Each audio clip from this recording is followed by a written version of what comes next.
Hey, and welcome all you lords and ladies of fate. In this stream, we play all manner of tabletop RPGs for your entertainment. We do it just for you.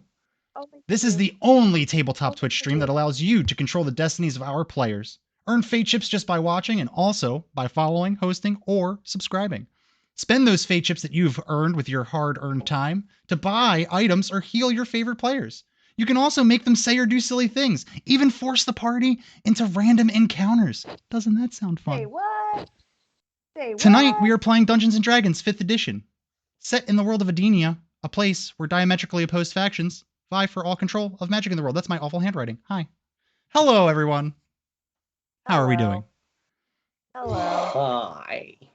Oh, wow. You know, let's try that one more time. Like, hey, everybody. How are we doing? I'm great. Woo. This is a little bit better. A little bit better.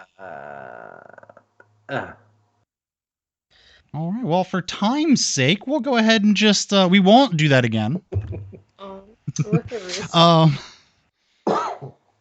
Tonight, I am joined with the wonderful Edinia crew. That is myself, Armand, the humble GM. Playing our cast of characters, we have Good Devil. Playing Quentin, the half-elf warlock. We also have another half-elf, played by Jesse, Holly Hera, the druid. Hi. Nat will be playing Gur, the bugbear barbarian. Oh, put those guns down, man. Oof. Tavi playing Sister Nova, the Asmar paladin. Hi. From the Church of Midnight. Ooh.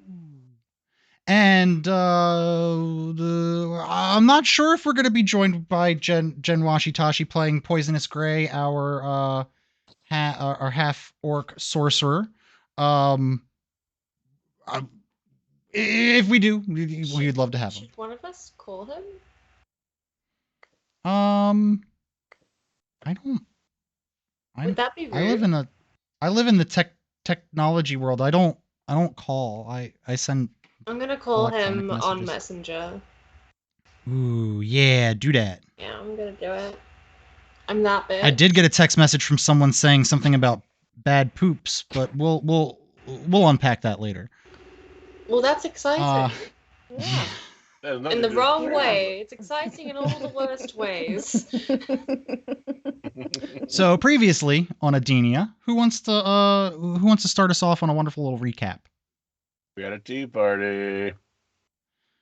Yeah, there was a tea party. Followed by some running up steps. And we. Yeah. Mm-hmm. And then we killed some things. And then we killed some things.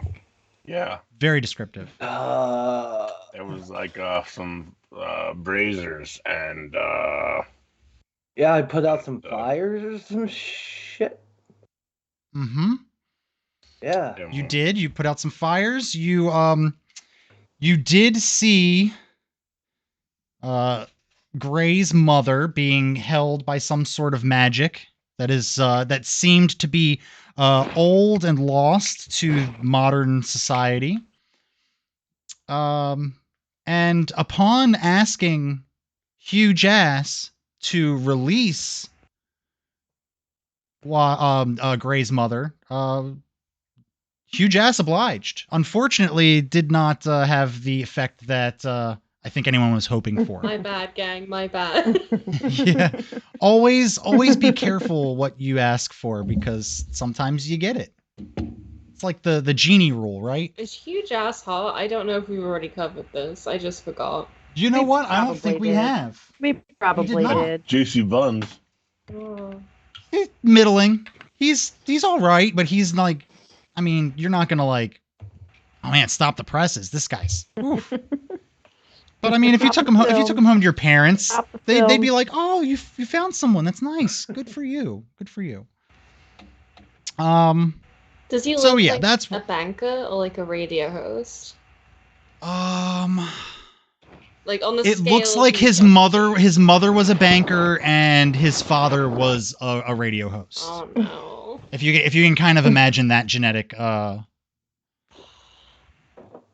Like his makeup there. face is just not recognizable on like security cameras, is it?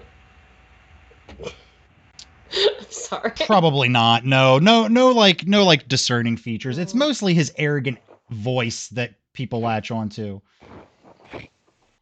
So yeah, and upon defeating the entity that was wreaking havoc at the top of the tower here, Mr. Thaddeus Flibbits was freed. Mr. Flibbits. And that is where we are. Let's go ahead and find a good Wales of the North, sure. Exciting. It's very Star Warsian sound, and I like it. All right. Oh, actually, So- I have an update for the audience. Okay. Last week we discussed hot dog croissants, and I brought it up with a friend who is also English, and he said he had the audacity to say that it sounded interesting, and that he'd like to try it at least once. And honestly, at first I was disgusted, but maybe I owe the audience an apology. Jenny Wieners. Jenny Look, Wieners. pigs in a blanket's a staple over here, apparently, from some people. Pigs in a blanket's good, but it's like a croissant, man. I like it better the way you were describing it. You're like, yeah, hot dog croissant. Like that, like gussying up the name's gonna make it any better.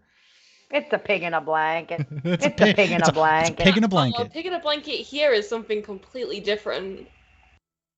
What is that? What is a pig in a blanket over there? I'm It's like curious. it's a sausage wrapped in bacon. That That's sounds a better than better a pig in a blanket. Yeah. That's a better blanket. That's a fancier blanket. Yeah. And also it's smaller, and you can, like, serve it at parties and stuff. Pig in a weighted blanket. You take the sausage, you wrap it in bacon, and then you wrap it in the croissant. How have you made this work? Don't worry about it. We got this. We just deep fry everything. Right. I'm American. I can bastardize any type of cuisine. I mean, I don't want to insult your culture, but like, No, it's no insult. I think a majority of Americans know it's like and understand that we're terrible. I consider We're really myself terrible. an American ally, but that sucks, man. Yeah. There. I have All right. So, you all stand almost in a semicircle fashion in front of Thaddeus Flibbits, and he goes, "Now, I'd like to reward you all. But I fear that you do not have the knowledge that you need. So, I would like to tell you a story that has been lost to time. Something that you've never been told. The real history of this world. Back in the beginning, there were 3 beings capable of extraordinary powers of creation and destruction. Their names were Duna, Tauth, and Malar. On a whim, these beings decided to create the world of Edinia, and they filled it with all manner of flora and fauna. They bound themselves to a creed of non-interference with the new life they had created. But to govern the sentient life that they had put there, the trio created a group of beings with extraordinary powers. These powers would be magic. The people of Edinia started to worship these beings as deities. After eons, Duna and Tauth looked upon their creation with great pride. Malar, however, was starting to become jealous of the beings the people referred to as their gods. These were not the ones who breathed this world into existence. They were, in her eyes, undeserving of the adoration of the peoples in Edinia. In secret, Malar broke her covenant. I didn't change that. Her covenant with her fellow creators, and took to the world of Edinia. With her, she brought the gift of magic to the peoples of Edinia. Now armed with the knowledge of magic, the people of Edinia started to use their newfound powers, and Malar finally began to get the adoration she felt like she deserved. Unfortunately for Malar, this newfound love and worship would be short-lived. Duna and Tauth were furious at Malar for her transgressions. With their combined effort, they effectively stripped Malar of her powers and cursed her consciousness to an eternity, trapped in an idol created by the people to worship her. As long as Edinia flourished, she would be made to suffer, imprisoned and unable to affect anything. They then turned to cleaning up the mess created by Malar and wiped the face of Edinia clean. They were, however, unable to cleanse the land of magic. That proverbial genie had been let out of the bottle, and there was no going back. Duna and Tauth, feeling remorse for what had to transpire, hand-selected the most worthy of each race to start over again. These people would become what you all know as the first peoples in your history. And so, for millennia, Malar stayed trapped in her idol. It was in this prison that she started her plotting. One day, she thought, she would become free from this prison and enact a swift revenge. Sadly, this history is lost to all in Edinia, and would have remained so, had a curious and powerful sorceress named Malfornia not meddled in powers beyond her. In her quest for more ancient knowledge, she stumbled upon this story and found the lost idol of Malar. Malar's consciousness was then freed and able to attach itself to the sorceress And I believe you are all aware of the source stories of the great evil sorceress Malfornicia. Unfortunately, the great storied heroes of old that were responsible for bringing down Malfornicia could not possibly know the scope of what they were dealing with. Merely destroying the body did nothing to stomp out the life of this once all-powerful entity. And so, quietly and in the shadows, Malar began her plans again for utter destruction. We now sit at the precipice of this destruction. Malar has found a new host and has begun enacting her plans.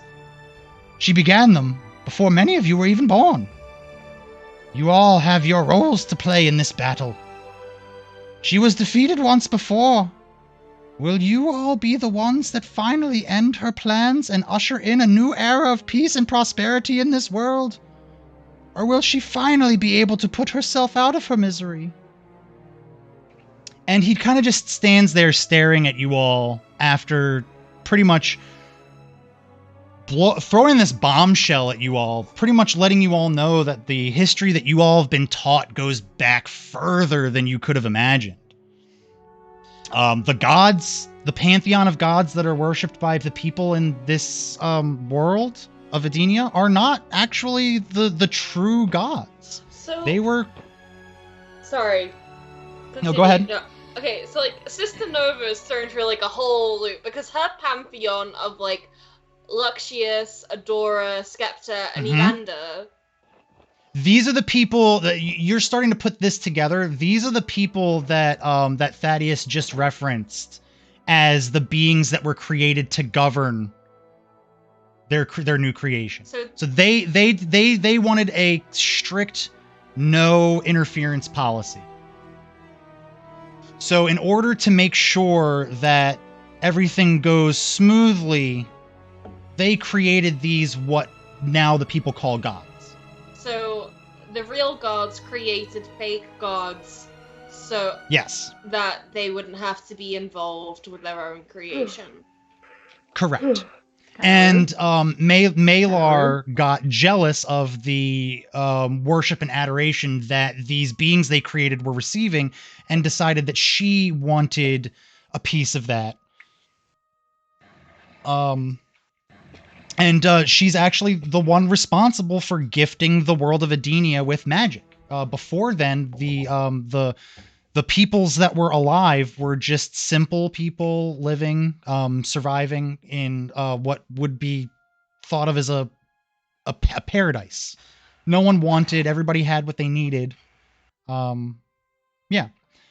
Okay, well, Sister Nova suddenly feels extremely conflicted because although technically her oath is to knowledge, in her head, her oath is to knowledge, but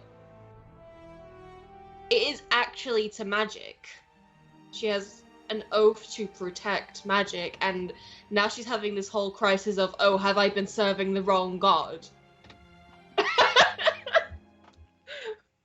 But this is why I told you before we started the stream, if you decided that you wanted to change the questions you decide to ask Thaddeus, please feel free to do so. Do not feel beholden to what you have told me you were going to ask. Oh, did I peel back the curtain too much for you all? All right. So, at that, Thaddeus is, kind of looking at all of your faces. Some of you are pretty contemplative. Sister Nova looks like she's processing this just bombshell of knowledge. It's completely tearing apart like everything that she was taught almost. Gur is probably just confused. What happens next? He looks at you and goes, the future is tricky. You see, there are many different possibilities. Oh, hello, LeBrundlefly. Coming in hot with the bird. Coming in hot with the bird. Tweet, tweet. So yes. He looks at you, Gur, at your question of, what happens next, and he goes, I'm afraid that will be on you. What happens next? But I did promise you all for freeing me from that bastard Hugh Jass that I would answer any question that you may have of me. For I am very, very old. I have been around for a long time. I have been through many planes of existence that only some of you may have only theorized at. Okay. Then he looks. Oh, go ahead. Okay. I mean, that was a great story and all. I mean, that was a great story and all. But I just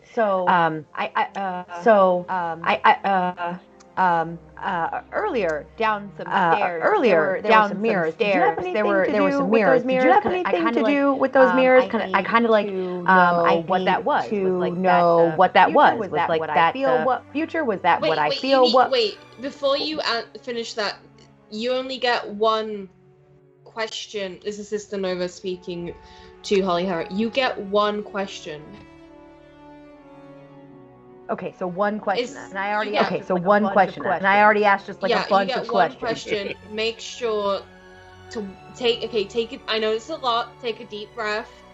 Be sure to word what you want to know precisely, because this is some magic whiny-timey bullshit, and it will twist whatever you say.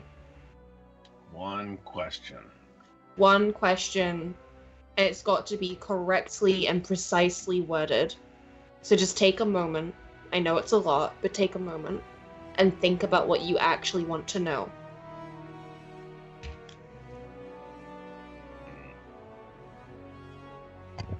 So while Holly Hare is thinking this over, I'm gonna walk my way up to Thaddeus, just put my arm around him and be like, "Hey, so you understand magics that have long since been lost, and I find that knowledge invaluable, because apparently this practice died a long time ago.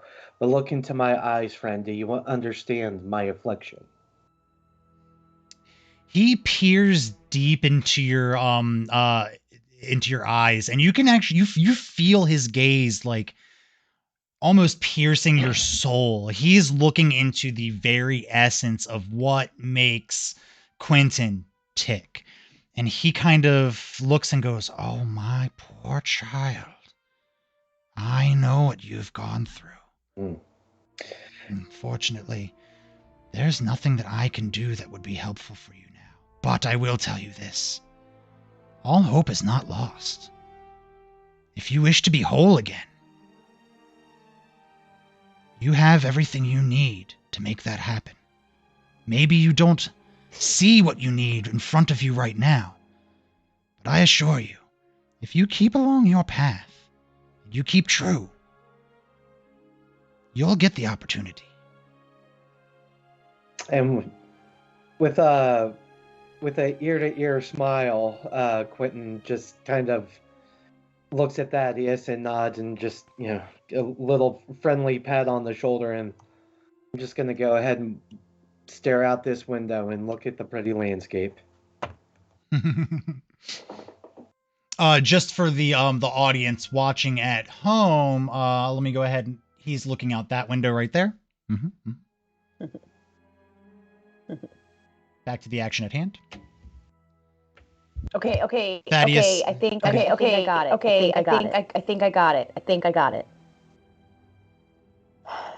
Does what I saw in that mean that I am responsible for my parents' death? Was that good enough, Sister Nova? Was that good enough, Sister Nova? Was that the right question? The question you want an answer to, because I can't decide which question is the right question for you. Yes. Okay. That's my question. He goes, "Oh, so I see that you all experienced my Hall of Mirrors. Let me tell you, those mirrors show something deep in your subconscious. Something maybe you are aware of, maybe something you're not aware of. If what you saw in that mirror was leading you to believe that you murdered your parents, then somewhere deep down you do blame yourself. And then he kind of takes a few steps forward so he can meet you eye to eye, and he gives you that same cold, piercing stare that he gave Quentin, and goes, you have nothing to fear, child. You're not at fault. Even though you may blame yourself deep down, there was nothing you could have done. Every child must leave and go live their own life and be their own person. You can't fault what happens when you're not around. You can't think, what if I was there, because you weren't. If the mirror showed you this, it showed you it because you needed to see it. And then he backs up and goes, I particularly liked that question. I'll circle back around if you want to ask another. Oh. And he kind of chuckles to himself. And then he looks around and he goes, how about you, my big friend? He looks over at Gur, and he can kind of sense Gur. He can kind of sense your trepidation a little bit. Like he can kind of sense your little. Don't worry, Gur. It's okay. Don't worry, Gur. It's okay. I got a better answer than I was expecting. Ask your question. Gur will kind of go off to the side a little bit and whisper in his ear.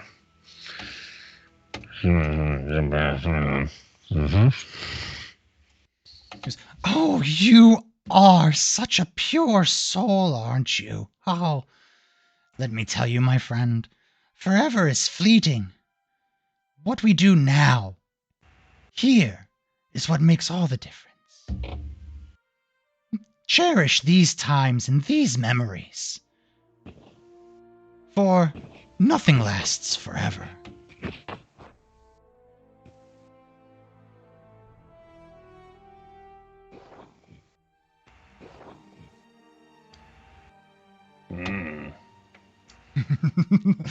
Gur not quite getting the answer to the question that he was expecting.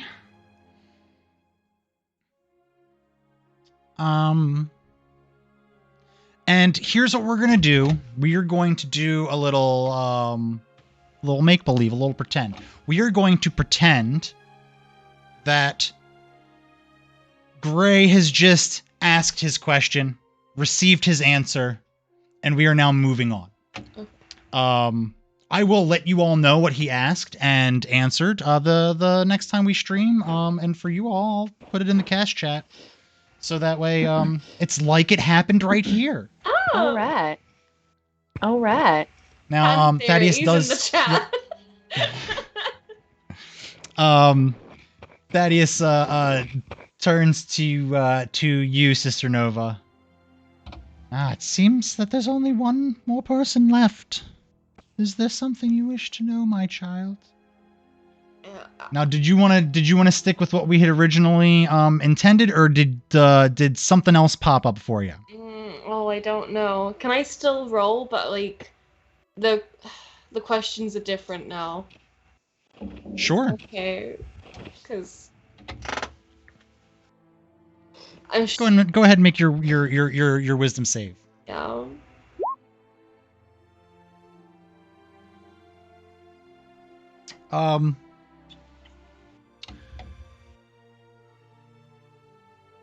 Is that a pass? Did you want to use 10 was what you were looking for, so you passed. Okay. So make it a good one.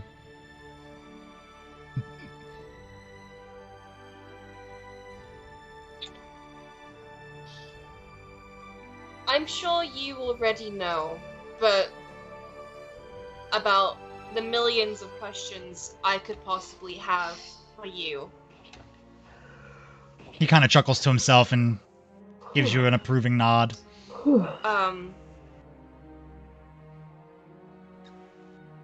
But I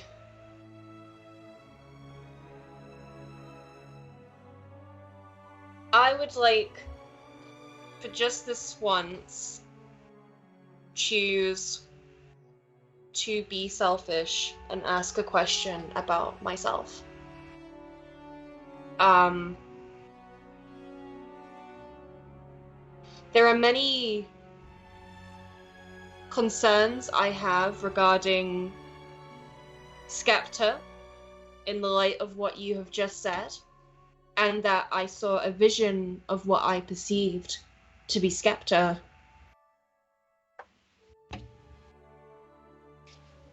Telling me that I should murder the head of my church. And what I am asking is there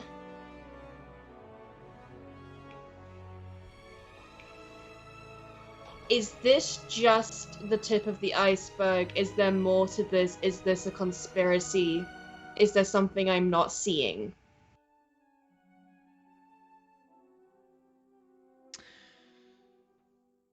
He takes a second, draws in a deep breath,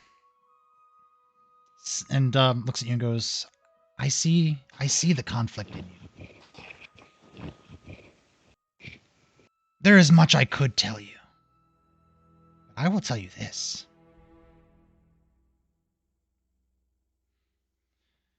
The Holy Eclipse has been dead for a long time. Well, yeah, the Holy Eclipse gets replaced every so often.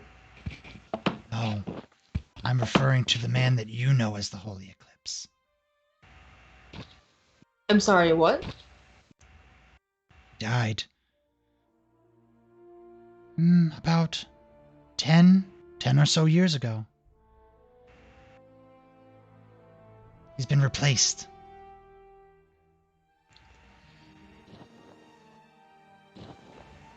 Okay, but that doesn't answer any of my questions. It just, you realize how that, you promised to answer a question, and that, in fact, doesn't answer any of them. He says, well, maybe try directing your question a little bit more. Okay. Hone in. Okay, cool. I cast a wide net, and that's on me.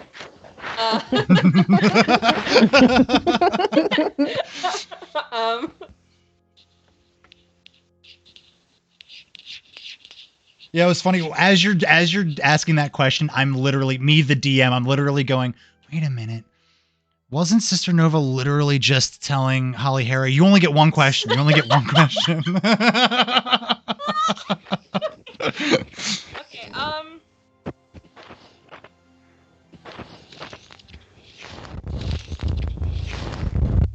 I the daughter of Skepta?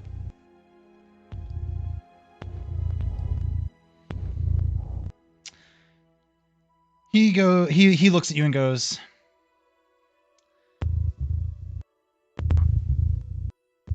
while nothing of what you would call Skepta's blood runs through your veins, she did have a hand in your birth.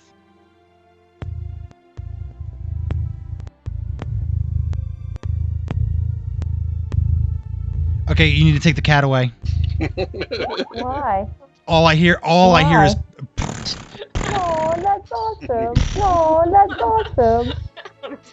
Sister Nova's I'm sorry, Sid. I'm sorry, Sid, but you gotta go. You gotta go. Yes, Hannah. That is Sydney. That is Sydney the cat. Just bring away. He's a good boy. Say hi, Sydney. He's a good boy.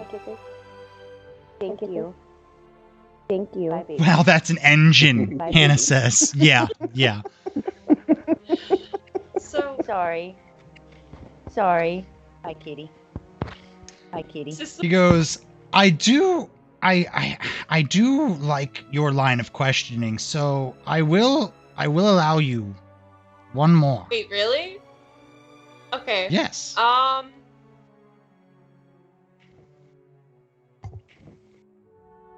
Just gonna lean over my shoulder. Careful, sister, you only get one. I get 3. Okay, so, in the mirror, I'm gonna ask a question about the mirror because I'm curious about it. You said to my companion, Holly Hara, that it was a truth, and that what happened in the mirror was true, to somewhat an obscure, abstract truth, right? I saw something I have never seen or even remotely recognized. I saw someone who barely represented myself.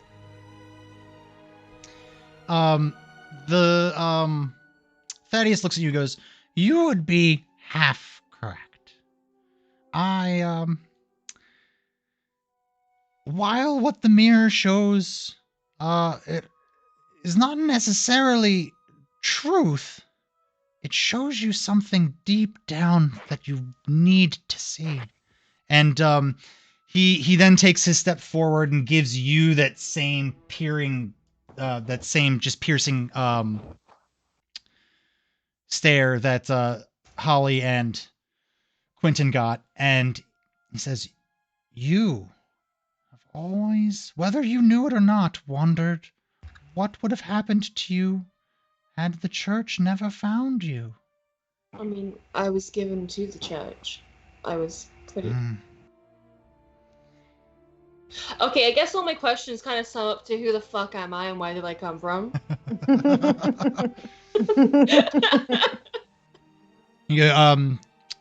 Your story is still early. You have plenty of time to find this out. I will tell you that if you dig deep enough in the church, you will find the answers that you're looking for.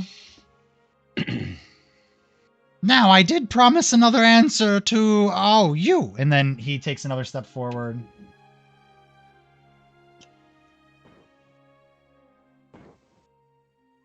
Me. I'm still processing the last one.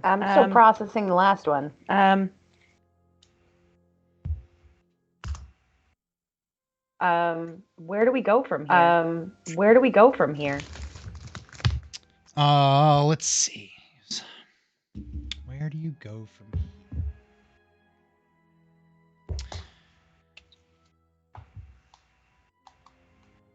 When I told you of Malar's plans, you have to understand.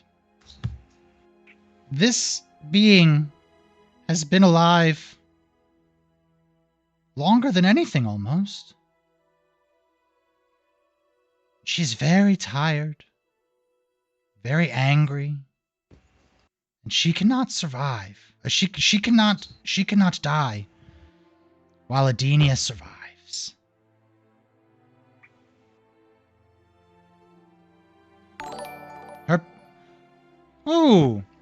Abraham Ray, thank you for that follow. Much appreciated. Thank you. Everybody spam those hearts in chat. Show our new follows some love. The Lords and Ladies of Fate way. Oh. Abe, absolutely Abe. You heard that here, everybody. All right. Where were we? Oh, yes. Thaddeus goes, her plans were set in motion a while ago, and they are culminating now. You don't have much time, but there are still pieces that she needs. I believe you are all on your way to a temple in the desert, correct? Yes. I think you will find more answers there.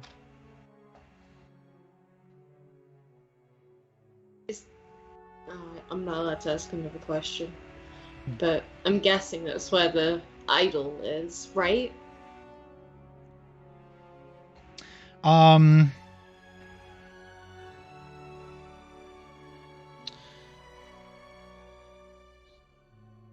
he kind of starts drifting off a little bit and goes, while it's not the idol of Malar, it is something almost as powerful, and it is one of the last few pieces that she needs to enact her plan. And Thaddeus kind of goes, you know, I feel a little bad. And he kind of walks over here and goes, poor child. I feel as if I didn't give you a proper question. While I did give you information that you did want, I don't believe you actually asked the question. Is there anything else that you wish to know? What, me? No, he walked over to Quentin. Oh. Oh, you got Yeah, plenty of like, questions. No, sir, no, you are incorrect.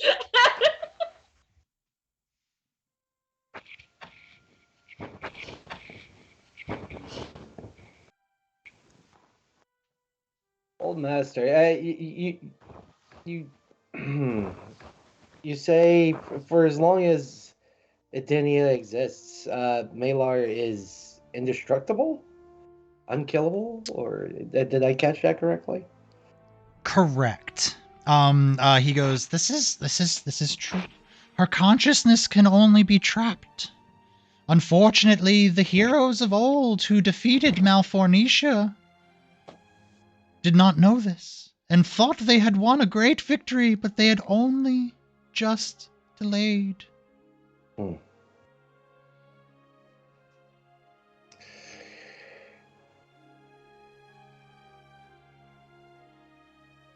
Very well. Then, let's see. In Duna and Toss attempts to clear Edinia of all magics, were they hopefully unsuccessful in cleaning the world of the magics they used to trap Malfornia within the idol? So maybe once again we can give her a nice place to live. You know what I mean? Mm-hmm. He looks at you and goes, "Oh, at my old age, maybe I was a little bit lax in my descriptions, but they were unable to cleanse the lands of magic. That's why you have magic here today. Ah, yes. But to answer your question about trapping the consciousness of Malar, yes, you would need the original idol, or you would need to be as powerful as the gods themselves. Sadly, I think you lack that power. You're probably not too far off. So I guess ultimately my question to you would be is, where can we find the original idol? Or begin a search for it? You have to start a game show. He looks at you and goes, I guess start a game show. He looks at you and goes, why? Ever since Malfornicia was defeated, many organizations have attempted to hoard as much magical artifacts as they possibly could. If you were to look for this idol of Malar, maybe you should start at one of these places. Either the church, and then he kind of like puts his hand on your shoulder, or maybe something a little bit closer to home. I had my suspicions. Very well. I think perhaps it's time to go see an old friend. So Thaddeus kind of walks back to the around you, and he looks at Gray. He looks at Gray and says, "Now, I I know the original reason you came here to this tower was for your mother. I'm sorry, but she is not here. She has been spirited away by Hugh. But what I can do is bring back the people of the town. And he kind of waves his hands about in a flourish. And this blinding light emanates from him, and it just fills the entirety of this chamber up with blinding light. And it shoots out from the windows and fills up the sky and everywhere outside of the tower for miles around. And as it dissipates, you all start to hear commotion from outside the windows below on the ground floor. Let's see. Quentin is by the window, so once Quentin actually can see the light has dissipated enough and eyesight starts to get back, you see out the window all of the townspeople are around the tower. Just confused. There are people hollering for family members. You see one child go, "Mommy, Mommy," and then the mother going, "Oh, Barnaby," and then running up to him and grabbing him and giving him a big hug. I don't know why Barnaby was the name. Yes. Can the window open? Sure, yeah. I would like to, upon seeing all the people, I'm just going to push the window open. And as loud as I can, "Citizens, we have saved you. Return to your homes. All will become clear." You see a couple of people looking up at you going, thank you, and everyone's kind of like applauding and cheering. And the people on the outskirts start to slowly wandering through the forest back towards the village from whence you came.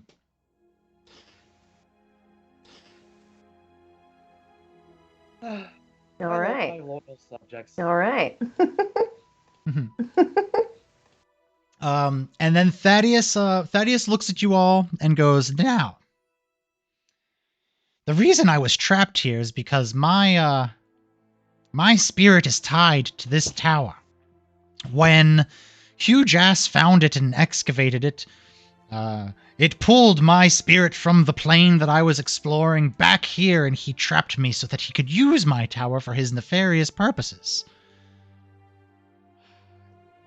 To stop that from happening again, I must destroy this tower. So, I'll give you some time to leave. But I would not dawdle, for I can assure you that Malar and her forces are working non-stop to bring about the destruction of Edinia." And he kind of turns around and starts walking towards the stairs. And he goes down the stairs. Cool. Rad. Sister Nova's gonna discreetly go up to a window and smash it with her fist and collect the shards so that she can study the innate magic of the tower after it's destroyed to try and preserve some of the history. Do you have inspiration? No, I don't think so. Go ahead and give yourself inspiration for that. I like that a lot. That was really cool. Yeah. That was really good. So he did say you had some time, but he told you not to dawdle. I doubt Thaddeus is going to destroy the tower with you all still in it. So if you did want to putter around like this was some barracks in a town, be my guest. Tea party? Well, let's not hold him. He's been stuck on this plane for some time. We And can I'm sure invite him he's to been the tea waiting for party. this. He pops up the stairs and he says, Did you say a tea party?" I did. I did. Do you want to have one last tea party before you blow the place up? He looks at you all and goes, "Why? It's been ages since I've had a proper cup. Oh. I'm sorry, cuppa." Yeah, catch me, Kappa. Well, all right then. Right. Tea party. Let's have a crazy tea party. I pocket the shards discreetly so he doesn't see that I smashed his window. He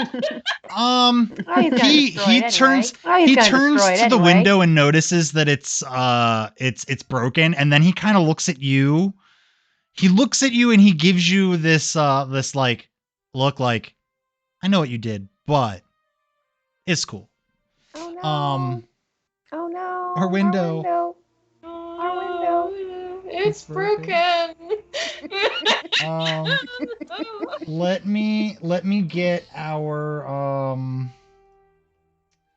Sorry, Mom.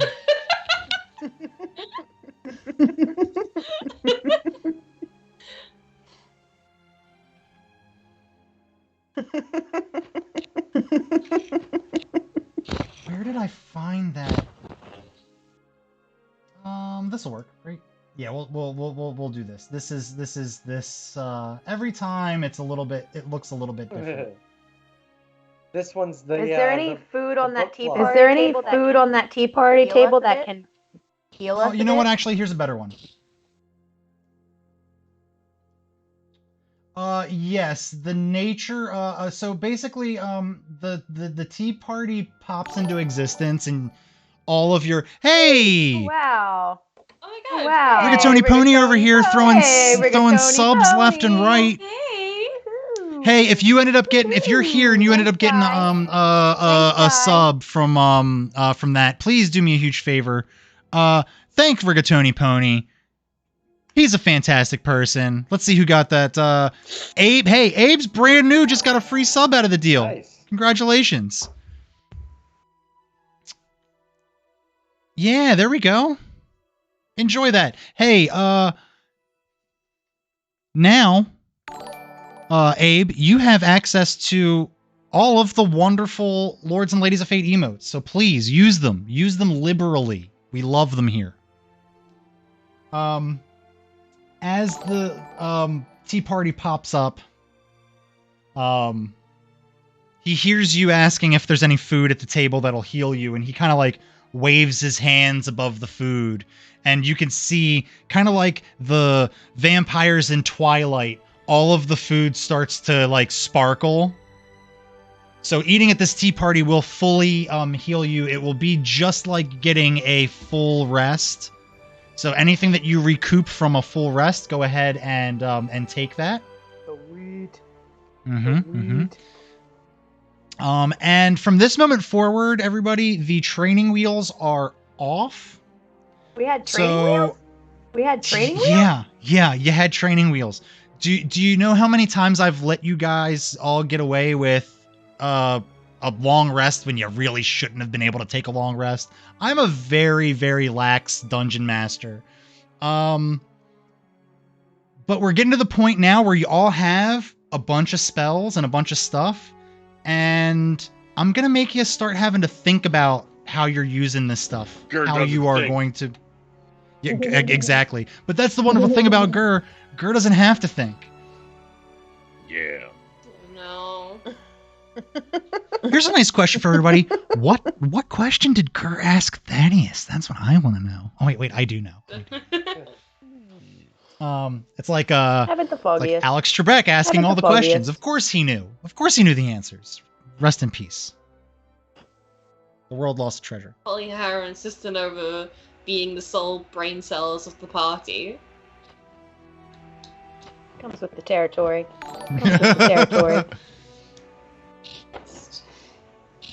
Oh, we are close to a hype train, and LeBrundlefly coming in, trying to make that happen.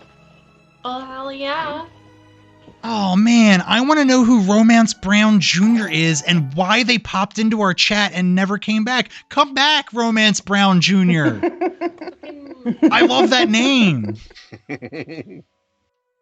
Come back, dude. We're gonna start putting up missing posters. All right, so hey everybody, it's tea time, so you know what that means. Makeover! Magic makeover! What are you wearing? I need to think about this one. Oh, I need to think about this one. We'll go down the line. We'll start with Quentin, and we'll go straight on down the line. Oh, why are we starting with me? That's bullshit. All right, so this week, I'm still feeling spooky season because they tried to bring on all the holiday crap way too early. So in honor of that, I'm just dressed as what you guys understand to be a monk, but with energy blade at his side. But none of you might know it, but Quentin does. Dressing as a weeb for Halloween. Oh, is that what weebs do over there? Because if that's the case, then weebs over here are way different. Not an anime thing; it's a Star Wars thing. Is what I'm. Oh. There's animated Star Wars. Well, yeah. We're gonna give. And I guarantee you, some of those cells were drawn in Japan because that's just the way things work. Yeah. The first episode was really good. The rest left a lot to be desired. You're like a weeb, but in denial. Like you're not even proud of it. I'm like half weeb. I'm not though. See, that's what denial kind of sounds like that, too. Okay, so saying, but I'm not in denial. I can count doesn't how help many. Your case. I can count how many animes I've watched on one hand. I cannot. I mean, what's the other hand doing, BB? I'm a bit concerned. Oh my. Meanwhile, back in Edinia. Yeah. Tatooinian. I want you to know, LeBrundlefly, every single time you use that name generator, I have a list where I write down those names. So don't hesitate. I might not use them right away, but they will get used.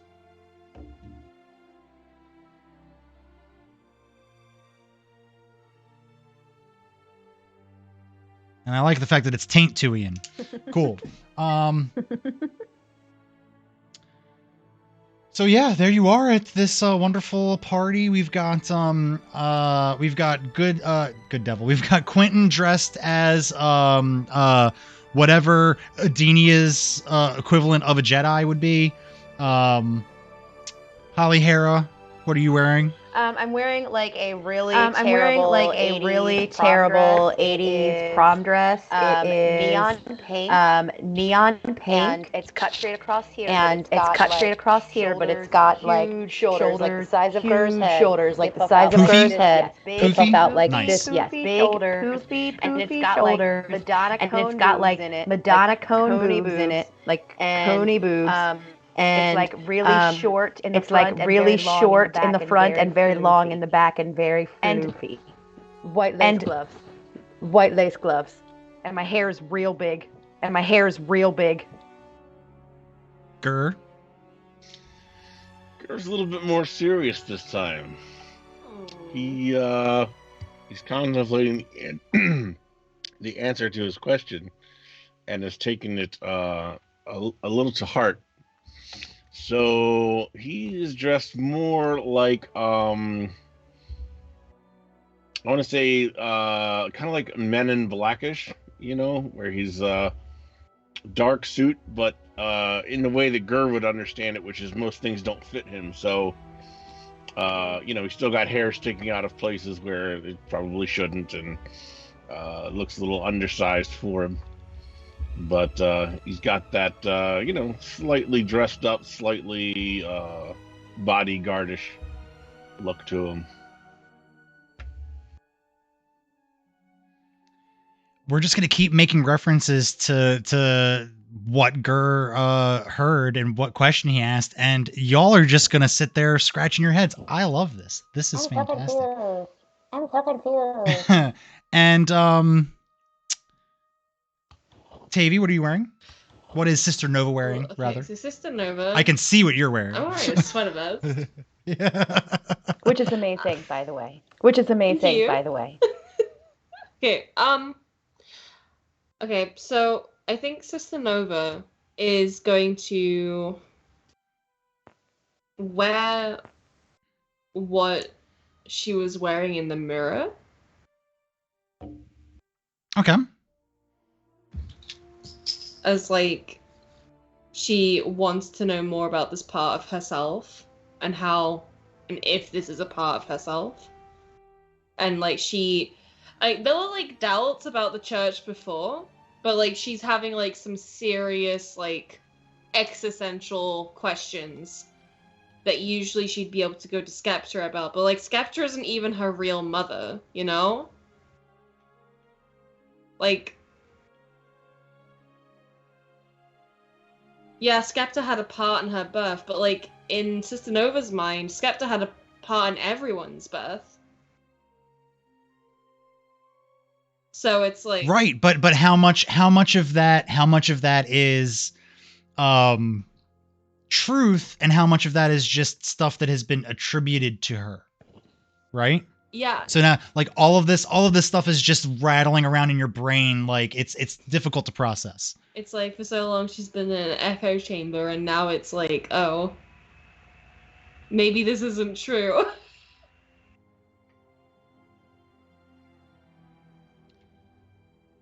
Yeah, so she's just kind of wearing rogue gear, I guess, with like a janky haircut. Yeah. Like janky haircut. Yeah. It looks like there looks like there's like knife marks in the vest that you're wearing, and you could see like stains around it, like where you have been attacked in places, and it's just very like it's exactly what the mirror version of you was wearing. And there's like a scar. And like the hair is like very short, but like has a lot of volume. And it's like very like it's got like 2 strands here, but like is kind of gets shorter around the back, kind of like it was cut with a knife, very janky. And like very grubby nails. And just very worn boots.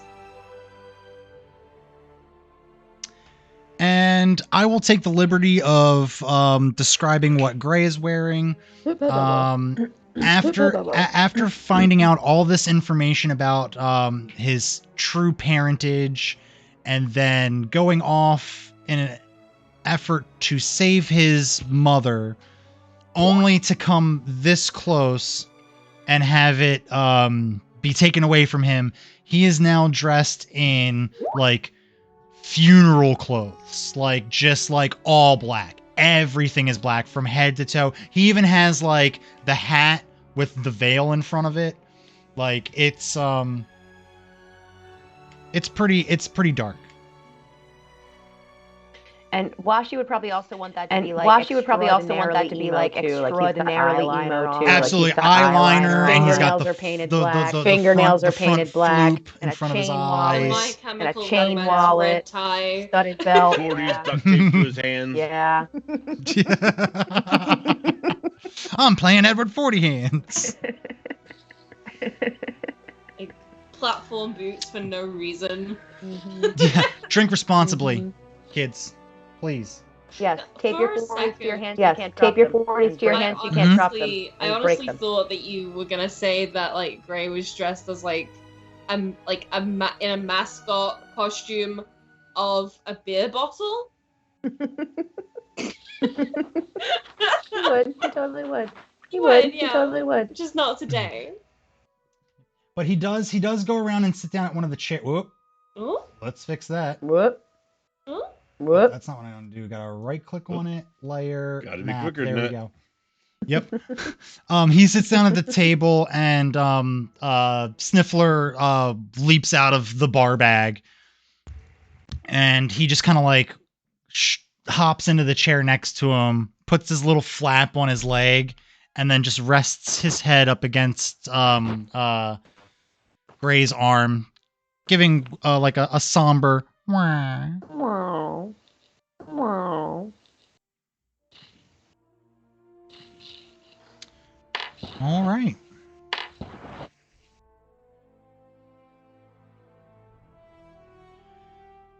Well, you've all gotten a bunch of knowledge just dropped on you like crazy. You're enjoying this wonderful tea party that gives you the benefits of a full rest. What are y'all doing? I guess it's time to move on, eh? After having had my fill, I see these stairs that go up even further into the tower. So you start going up the stairs and Thaddeus goes, "Oh, I wouldn't do that if I were you." How a bummer, dude. I mean, he looks at you and goes, "Everybody has free will. I'm just gonna go ahead and warn you. You might not like what's up there." Fine. Then I'm gonna come back downstairs and start making my way to the exit. You do hear from the stairs. You do hear from up there. You hear someone go, "Thaddeus, what are you doing? Come on, I'm hungry." Okay, feed Seymour later. Bye. You know what's funny? Can I just break the immersion just slightly by showing you the map that is the floor above this one? There was a map?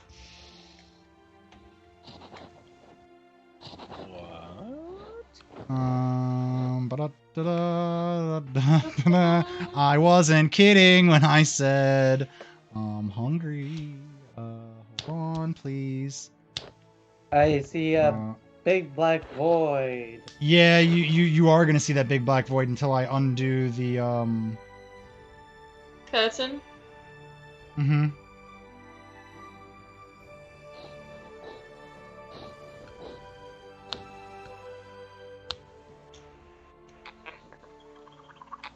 Oh, that did not work. Oh, we're gonna do it this way then. Okay. Talk amongst yourselves while this is Oh, there you go. Oh my god. Oh my god. It is all That's funny. Let's just say, if y'all wanted the combat, but Thaddeus did a good job of dissuading you from going up those stairs. But I was fully prepared for you to not. Yes, I'm very surprised. That he honestly Right. listened. That's why I had to show the map, because I was like, oh my god. I was like, I've got to at least show you. Gray would have not listened. Okay, so you start going back down the stairs. What's everybody else doing? I'm going upstairs. Just kidding. I'm going upstairs. Following downstairs. Yeah. While everybody's going downstairs, I think Sister Nova's gonna find like a broom closet and have kind of just like a moment to calm down.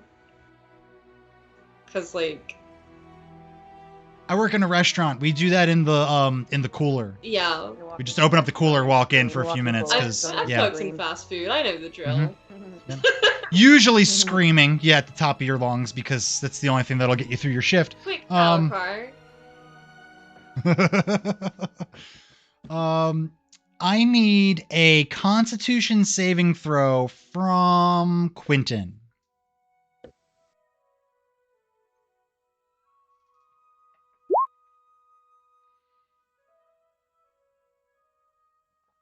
All right. Quentin, as you get to the bottom of the stairs in the next floor, you start to feel like you are being choked. Ooh. Harder, Daddy. It obliges, and you feel your windpipe start to get like bruised. Do I see him kind of like struggling? Can I tell something is wrong? You do. In the time that you see this and notice it happening, Quentin falls to his knees and collapses. Oh, fine, bye. Run to Q. I will run to Q. Q, Q, are you okay? Do you want to do any kind of... Sorry, someone's poking around downstairs. It shouldn't be. It's me. Do you Is he dead? Well, make a dead? perception. No, make a survival. Who? Me?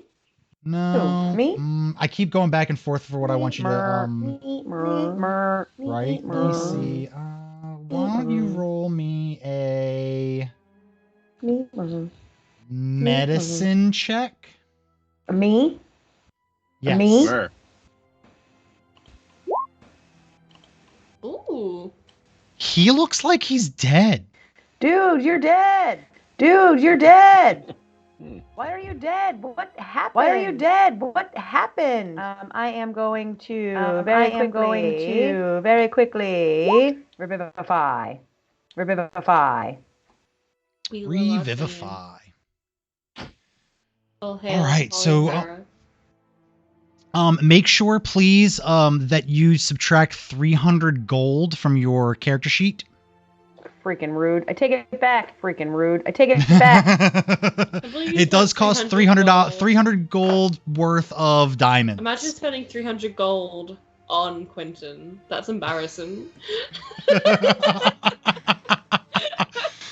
Love that 8 behind you. It was worth it, Q. I took it out of Gur's half of our money. Gur's half of our money. So you cast Revivify, and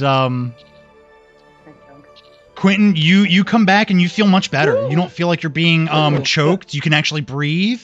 You did see a light and a tunnel, but as you were slowly starting to walk towards it, you got pulled back into your body. And at that very moment, you hear the sound of a familiar voice going, free at last, you sucker. The voice sounds exactly like your old friend Milton, who you killed. He goes, now watch your back because I'll be there. And you feel the presence of him just dissipate. Hey, Milton, before you go, like, you knew my safe word. It's chrysanthemum!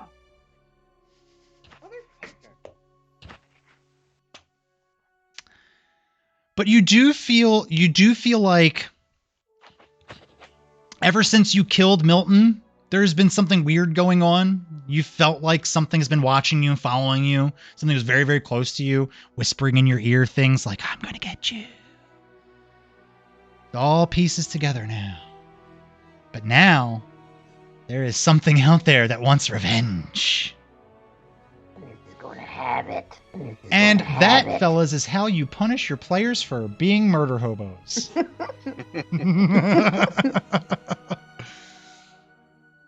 Yeah, so you all make your way to the bottom. If I can I do say something that while having a mental breakdown? Please. Thank you. Can I try and pray?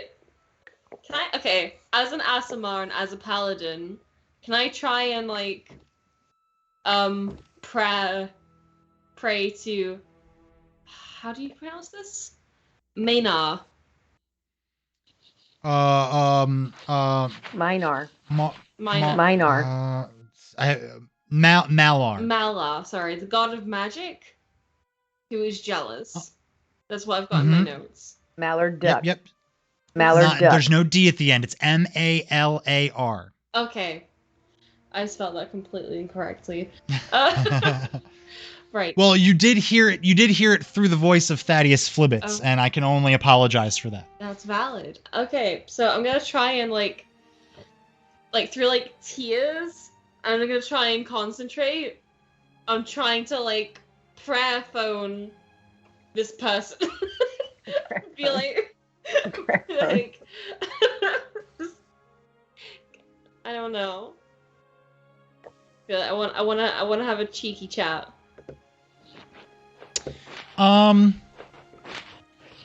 You start praying, and you don't really know how to start a prayer to this this god. You've only ever really, prayed to the gods that you knew about. More importantly than all of them in your eyes, Skepta. And so you start your prayer out like you normally would, to reach out to your god of knowledge there. How do you start that prayer? I think the prayer usually starts with Almighty Skepta, whose quill is mightier than any sword. But I feel like Sister Nova would not start a prayer to this other god in the same way that she would her quote-unquote mother, because she may feel insulted by that, and what she doesn't want to do is commit an act of blasphemy accidentally. She is going to hide in the broom closet. She doesn't want anyone else to see her do this, right? And just kind of fall to her knees and just kind of say the god's name and say, I'm sorry you were mistreated. I believe in your existence, and I am thankful for your part in creating the world, and I am thankful for your invention of magic, and I am thankful for all that you have done. Because that's the issue, right? That she wasn't getting any credit. Right, it's kind of hard. It's kind of hard to get credit for something when you take a vow of non-interference. It's like, hey, not gonna interfere, not gonna do anything, not gonna say anything. You have no idea I exist, and then turn around and go, yeah, but I also kind of want people to know I exist, So it's honestly relatable. Yeah. It's like me personally.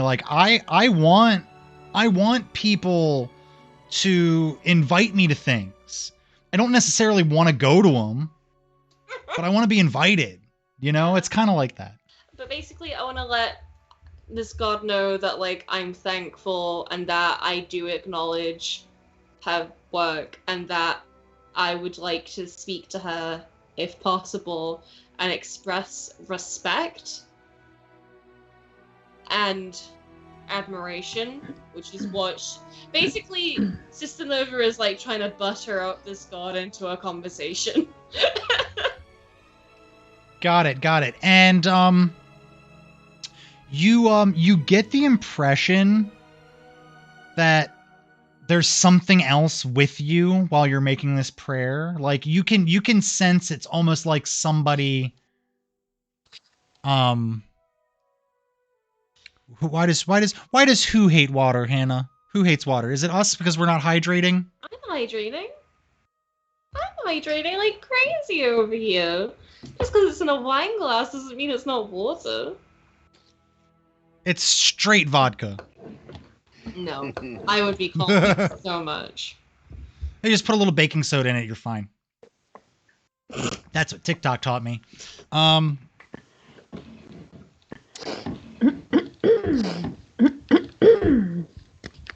Hannah goes, oh, that's my bad. That's on me. Haha, vodka counts. Hannah says vodka does count. There is water in vodka. It's there. I assure you. There's water in everything, technically. If there's a choice between drinking nothing and drinking vodka, please, for the love of God, drink vodka. That's not great advice. It's not.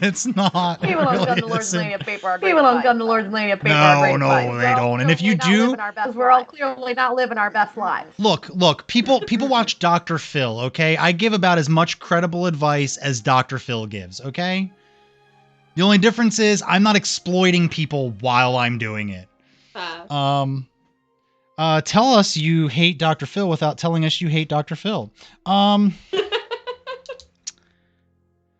You're sensing it almost as if you can feel your words being heard, but there's no response from the other end. Oh my God, It's like you picked up the phone and you can almost hear someone like lightly breathing on the other end, but they're not saying anything to you. I think I may like try and do something to provoke her, like kind of like, I guess maybe you're not real. I'm sorry for praying or whatever.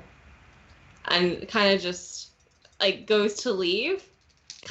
Kind of like she's bluffing right now, but she's kind of because like Sister Nova's a bloody good paladin, right? Mm-hmm. She might be a goddamn idiot sometimes, but like she's good at talking with the gods and negotiating with the gods. So you say that almost insult. You're like, oh, I guess you're not real. And then you put your hand on the doorknob, you go to leave. And from that feeling of that whatever it was hearing you, like whatever it was that was hearing you, that feeling that you got from that feeling, an electrical shock comes and hits you for 4 points of damage.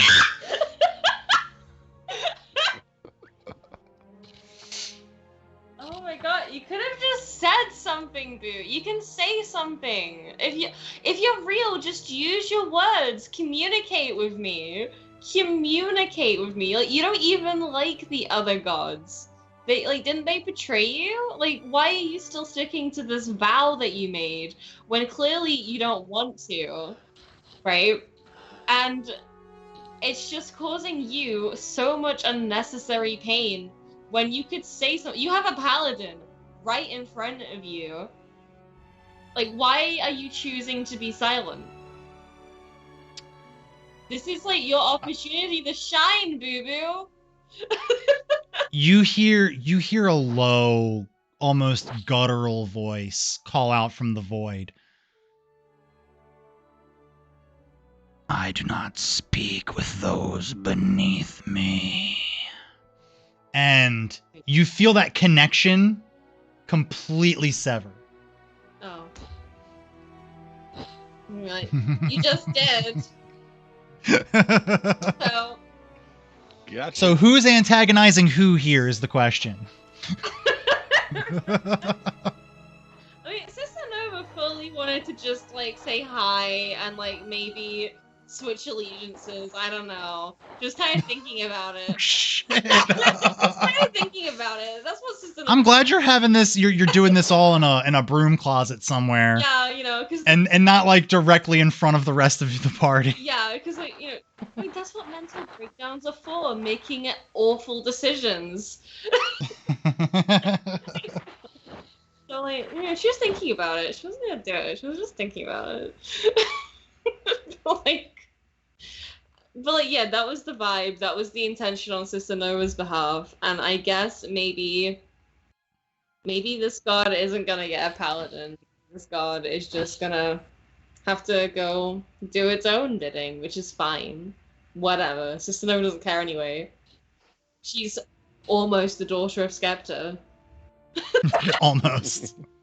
You know. Personally, I would be relieved to find out my mother wasn't a window, but that's just me. I mean, she's also a tree sometimes, so... Sometimes a tree, sometimes a window, sometimes a ball of energy. You never really know with her. No. Sometimes the moon. The window. As you were walking down the stairs, on one of the other floors, once you get down to the first floor, amidst all of the rubble that is left over from Gur going through and smashing all the furniture to make sure that it's not a mimic. It's safe. Gur, you hear a voice call out to you. You hear a voice go, "Psst, hey, psst, oh, over here. You look like a guy who needs a stick. Psst, hey." Yeah. And you look over, and there is a talking stick in the corner. Oh my God. I like sticks. Hey, come on. I like to hang out in the bag. Come on, take me with you. Put me in your bag. I could be your friend. Don't you want to be my friend? I like friends. You want to have a friend? Let's be friends. Yes. Yes. Well, come on, man. What are you doing? I'll go over and grab the stick. Yeah! And the stick gets really excited. He goes, hey, but listen. Don't tell anybody else that I can talk. Shh, it's our secret. Why? Because that's what friends do. Friends have secrets. That's our friend's secret. The friends also talk. Yeah, well, no, we talk to each other. Is the stick Catholic?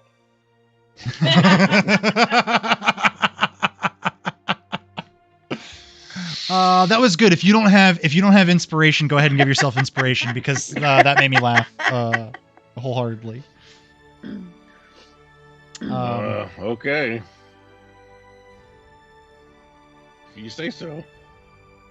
Perfect. Thanks, my new best friend. Hey, by the way, since we're best friends and all, what's your name? I'm Gur. What's your name? Well, my name's Gur. Nuh-uh. Yeah, my name's Gur, I swear. That's too confusing. I don't like it. Pick another name. Okay. What do you want to call me, buddy?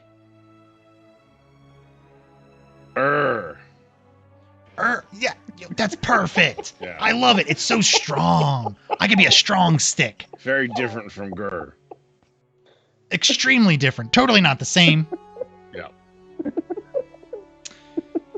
Let me write down the stick.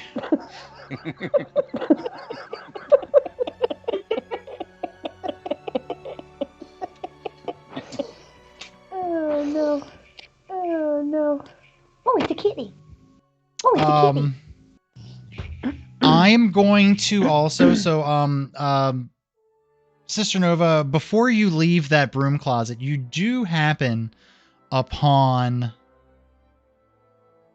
something mysterious. I'm not allowed to pick you up. You purr too much. It looks like a fantastic robe. Oh. And this robe is adorned with a bunch of different patches. Patches. We don't need to. You recognize this almost instantly as a robe of useful things or useful items. What's a robe of useful things? So basically so we're going to do it a little bit different. If you go by the rules as written in Dungeons and Dragons, the robe of useful items or many things, I gotta remember exactly what it's called. Let me pop it up here. Useful items, robe of useful items. Basically, in the rules as written, the robe of useful items has patches depicting different items that you can grab one of the patches, throw it on the ground, and it'll spawn whatever. That's why. It'll spawn whatever item it was. Now, in the rules as written, it specifically states the items that are on the robe. I'm going to do it a little bit differently. You have 15 patches on your robe of useful items.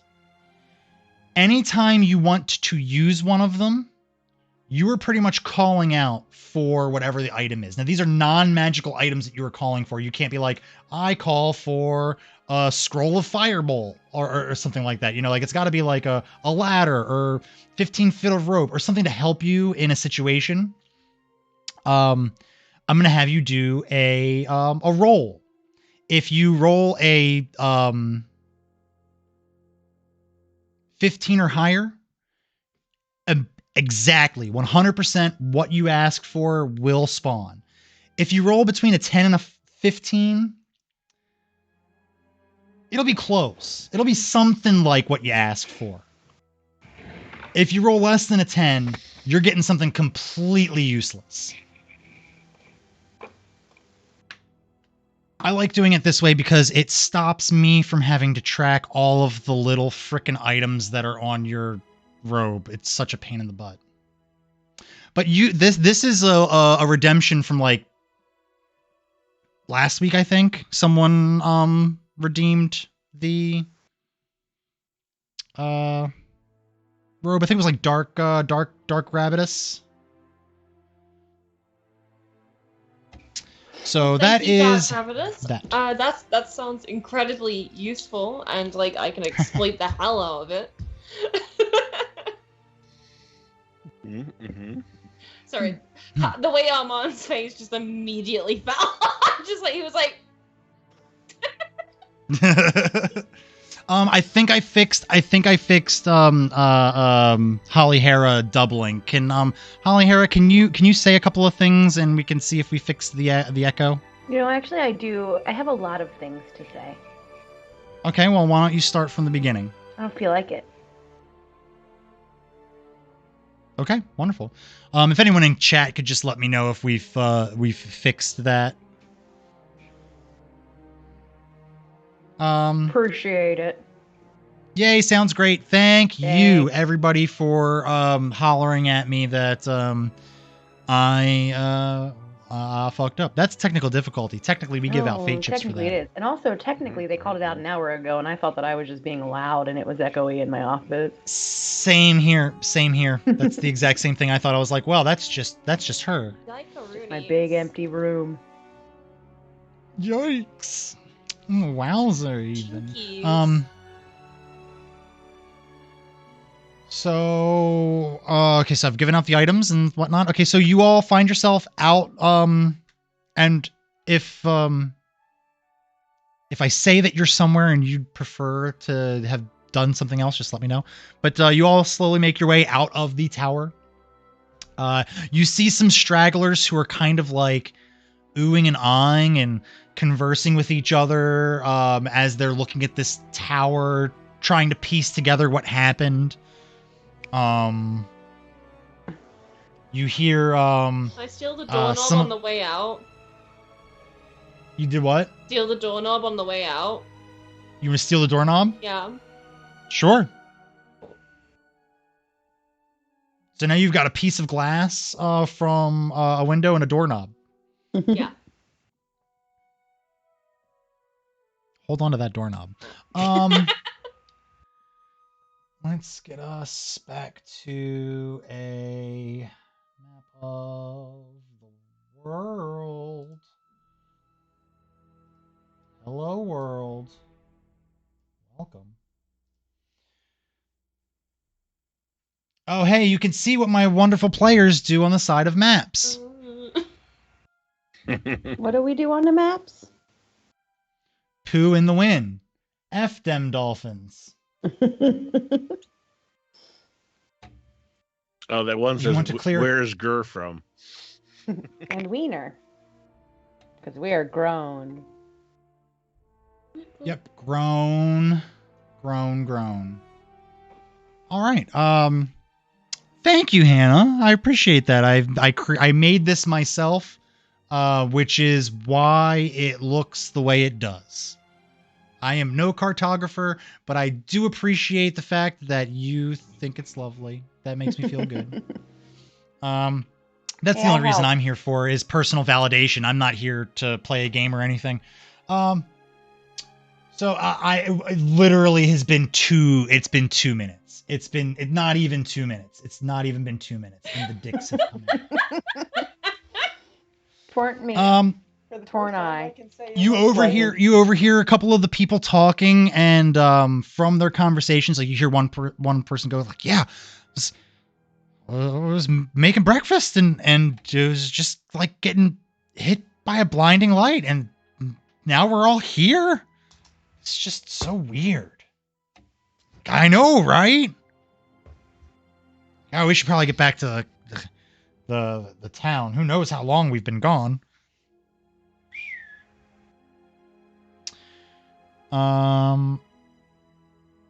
Can't wait for that doorknob callback. Oh, you just wait. It's gonna be a great callback, I'm sure.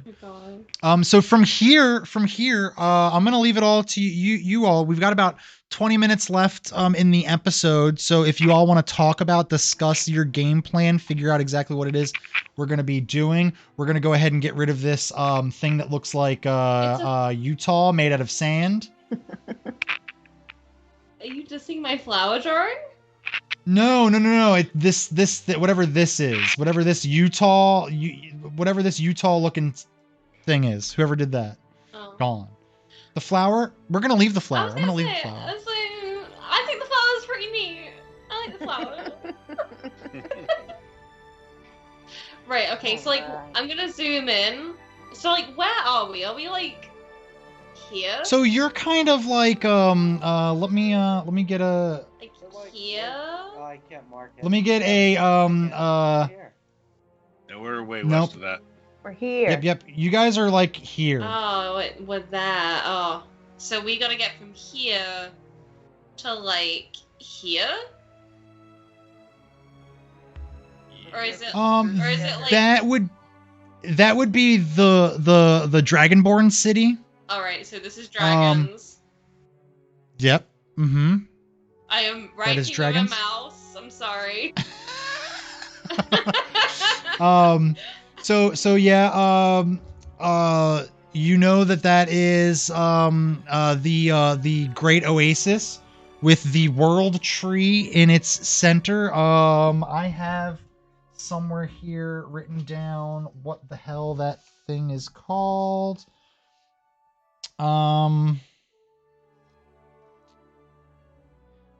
Vandrasil, the World Tree. I think I just captioned tree with tree. And Vandrasil is spelled Vandrasil. Sounds like a medication. I am not writing like a vagina cream. Is that green triangle the temple that we need to get to? You're not 100% sure. You know it's in the actually Has you anyone do read know. the map? Has Tree. anyone... Dragon. It is actually this Pyramid. Wow.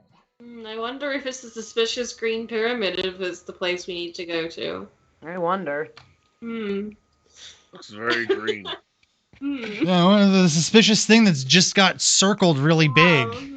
Maybe that's a hint, or maybe it's a clue. Maybe we should completely ignore it. And go I don't think it is. Thaddeus did give us kind of next steps. At least to me. What if we were here? This place looks cool. Sorry. Okay, I'll stop. So, yeah. Desert travel's hard. I mean, I don't know. I'm just gonna turn to the crew and be like, guys, I don't know what you guys are doing. But Thaddeus made things pretty clear. I need to keep on the path that I'm currently on to get back what I am missing. So what are you missing? He said. Soul? He said. Wait, you might actually be missing a soul. Never mind. When it goes from the attempt of a burn to, oh, wait a minute, that actually could be accurate. I have no idea. Oh crap. What are you missing? The question that you asked, Thaddeus, that's what I'm missing. And I'm gonna find it at this temple. What should be a ridiculous amount of sticks? Anywho, as we're having this conversation, I kind of just have my hands in my pockets and find up a mysterious and take out some what looks to be some little past due pocket meat and just turn around and be like, "Hey, bud, catch." Okay. Also, how are we feeling about this this goddess of magic? How are we feeling? What's the vibe? I mean, sister, that's all for you. I don't know. I can't speak for the other two. But this whole devout worship to beings of creation, just don't see the appeal. Like what I do see the appeal of is taking advantage of everything that they've given us. Why else would they create it? That's what I'm gonna do. And Excuse me. So, like, okay. So we're getting the vibe that we don't like this person. Which person? Malar. Mela. Well, So how are we feeling about Mela? I just kind of want to do a group vibe check, making sure we're all on the same page. yeah. So Malar's or Malfornicias, we knew them. Right. That's why. Sorry. Go ahead. Go ahead. I was gonna say that's why this whole thing is so super confusing, because the actual god that helped create the world is Malar. Mm-hmm. Then there's the sorceress Malfornia, Right. who was just a normal sorceress who was looking for power. Then Malar inhabits this sorceress and becomes Malfornicia. Right. So I mean, this person's got more names than a Kingdom Hearts character. It's ridiculous. So yeah, no, I got it. Yeah, so I phrased it correctly. So for the times that we've run into this particular god, theoretical or not, I don't know. I certainly don't approve of them, getting in my way. So I'm gonna if my path just takes me down naturally. How can I phrase this? At the end of the day, going after Malar or is going to be ultimately beneficial for all. But I'm doing this from the selfish standpoint. Yeah. I think, yeah. Yeah. Mela is not great. Mm-hmm. Yeah. Yeah. And besides, Yeah. what's a god to a non-believer? I don't know about any of that stuff, but I know traveling across the desert's really tough. So we might want to go to this place on the map, and then travel by sea down to this place on the map. That's actually a pretty sound idea, Go. We go that way. Instead of walking through the desert for what looks like could take months. Note to self, plan extra town. I actually am immediately on board for this because that means we can redeploy the QSS. Yes! Woo! But isn't the Where QSS is the QSS? Do we have it? The QSS Proctologist Jr. will sail again. Yeah, but I'd say if you planned for it enough, I mean, it was what, a crazy set of roles that allowed you to shore up the fishing boat to make the QSS. So I mean, and it's not like it's that big of a vessel, so I could totally be cool with you strapping it to some wheels. Okay, so here's the thing. The boat is currently in the water here. Yeah, I'm aware. Wouldn't it be easier if we went back to the big city, got some supplies, and then sailed around the border and just went straight to the temple? A long time on a ship sounds a lot better than a long time walking in the desert. Right? Because we can fish, and there'll be food, and we can distill the water to make it drinkable. Oh, right. Yeah, because drinkable water is an issue for us. As I hold up the jug of infinite water. Oh, right. Yeah, never mind. And you got your teeth already. I will go ahead. Everybody roll me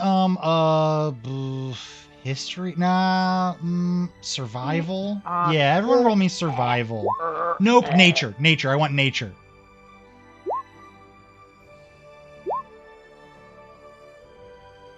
All right, Holly Hera and Sister Nova. You both know. So we need a name for this strait. George. Well, don't you have name generated? Oh, you're right. I do have things that are already. The Strait of Taint Tuina. The Taint of Straightina. It's the straightest taint tween you'll ever meet. You. Mixel Pitlick? No, Felix. Pidlick. He's getting Felix, you back if to I that were Jedi you, name. if I were you, Felix, I would look behind your shoulder and hope that Mother is not near. Myzel Pidlick. Sounds like you're saying something backward. Myzel Pidlick. Kildiplexeme. Nope, but backwards it's worse. Backwards it's so much worse. Summoning a demon. You both know that this strait is very treacherous. A lot of vessels don't sail it. Some do. You will get the... I don't want to pigeonhole you into going through the desert, but I do want you all to understand that yes, it's risky and tough to go through the desert. It's gonna be just as risky and tough to go by water. You can make whichever decision you want, but I don't want you to make the decision thinking that it's going to be easier. Okay, so if they're going to be both just as difficult, I say we go for the shortest one then. Right, sister? I mean, in theory, I agree with you, but like, the longer route allows more time to prepare and gather more resources to prepare for the temple and the challenges that may lurk in the temple. And if we go to the city, we can go to the Library of Midnight and do some thorough research now that we know what we're looking for. You're not wrong. You're not wrong. Sister, do you think you can keep it together for long enough, being in front of your superiors? You know I can't, but we'll try. Keep in mind. Keep in mind. So, the Dragonborn city is a very big populated city.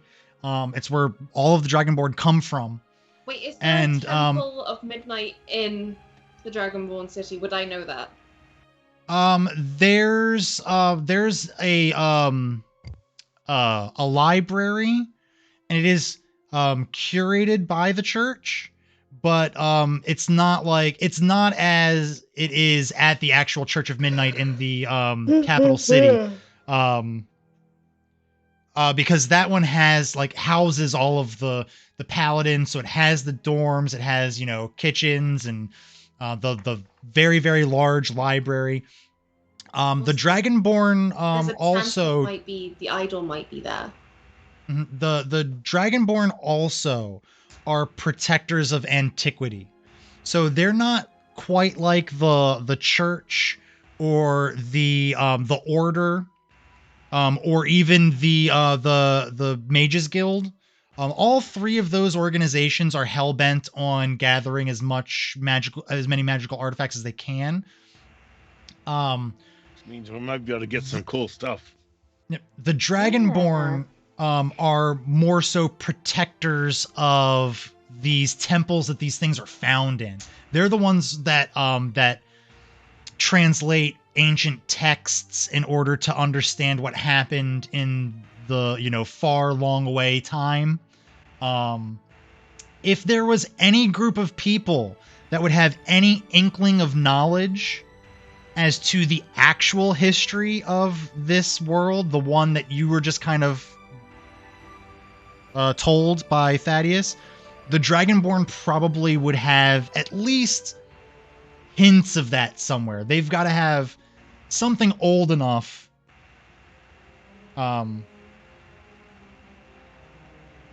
Yeah, I don't know how else to push that out. So essentially what I hear you saying is we probably want to go to the Dragonland, huh? So can we sail to? But like I said, this is your game. Okay. If you want to make it back to the capital city and go to the library there, and then go try the strait of Taintuina. God. So why don't we do it all? Why don't we go to the big city and go to the library, and then so. Wait. So okay. Sail here. And Behind you, as you all way. are having this conversation, you hear, and the tower behind you just starts imploding in on itself. And you hear the voice of Thaddeus Flibbits going, "Oh, there we go. Got it down. I'm out of here. Bye." Bye, Thaddeus. And I'm gonna Thanks, Dad, man. As it's collapsing, I'm just gonna salute, reach over my shoulder, and pull out my hurdy-gurdy, and start playing taps on it as it's falling. I'll pull out my one-note flute and play along. So, is that what you were thinking, Holly Harrow? Yeah, we hit up 2 places to get some good information, possibly resources and tools and stuff. We'll just have to find a way to catch a ride from the Dragon City on the water, because I'm not dragging Q's proctologist across the desert. I mean, we could probably pick up some wheels in the city and practice putting them onto the boat to use as a cart. And we could probably myself and Gray could probably take turns pulling the wagon. Oh, and my little ass could probably just sit in it, and y'all could pull me across the sand for it. I mean, can you turn into a strong animal? Or a large animal? So maybe... Yeah. I'm a large animal. Okay. So, like... But I can't turn into anything bigger than you guys, honestly. So I wouldn't be able to you wouldn't be able to ride me. Oh, we're not asking to ride you. We're asking if you can help pull a wagon. Because Yeah. we're all going to be pulling a wagon across the desert. Yeah, I suppose I could do that. I could turn into a camel. All right, Okay. sounds like we got everything we Or need. a So horse with let's no go name. ahead and just end the stream right now, huh? There is one thing that I would like from you all before we leave. This is not something we have to do on stream. But so I can start preparing the next round of side quests for you all. I would like you all to take some time with this map. Take a look at it Draw some dicks on it.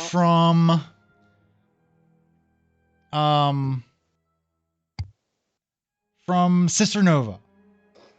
I want to know where, since we've found out this information today, I'm not blowing anything up here. I want to know where you were found. It doesn't necessarily have to be a city that's placed on the map. If you want to create your own city in a certain place, be my guest. Let's go. Do yours in red, please. Sister Nova. Right now? You can do it whenever. You all have access to the Roll20. However, you know what we're gonna do? We're gonna go ahead and we're gonna go ahead and close out, and then I'll go over all of this with you outside the stream, so we're not boring the audience with the minutia of me giving you all homework. That's right, I sometimes give these guys homework, and in true homework fashion, most of them do it 5 minutes before we start. Yup. No. Guess who, I mean, not that, Good Devil would ever leave anything to the last minute. Hey, that's still sooner than I got from one of the players. I'm still waiting. Shade thrown. Rip Washitashi. All right. Well, I want to thank you all, the the Lords and Ladies of Fate. That's you all below me. Hi, that's you guys. And then all of you in the chat land. Thank you. Y'all are fantastic. I just want to say that we really appreciate you all. We're gonna do a raid. Raid. Mm-hmm. Remember the Lords and Ladies of Fate raid rules. Okay, you are representing the Lords and Ladies of Fate. That's not just us. Okay, cool. That's the name of the stream, but that's not just us. That's you all too. You're involved. So take some pride in that. Yeah. Go over there and show them what they're missing. Don't be obnoxious, but do spam a bunch of those fantastic emotes that you have. The raid emote's my favorite. Spam that. Throw in some hearts. Rule number 1, yep, don't be a jerk. Be fun. If we raid somebody and you're not following them, hey, go ahead and give them a follow. It doesn't cost anything.